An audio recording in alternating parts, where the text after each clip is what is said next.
Можеш ли да познаеш от какво се правят фотоволтаичните панели? Най-вероятно не.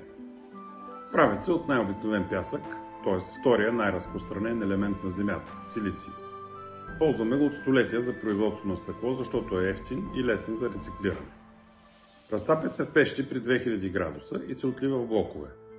Те се нарязват на тънки квадрати с дебелина 200 микрона, полират се и се покриват с антирефлекторно покритие.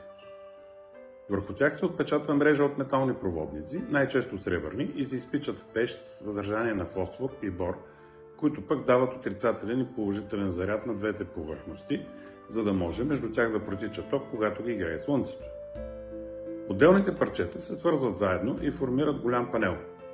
Той се опакова херметично с противоударно покритие и се огражда с алуминиева рамка. Накрая мрежата от всички малки проводници се събира в един общ кабел, в който отделните панели се свързват, за да подават ток към инвертора.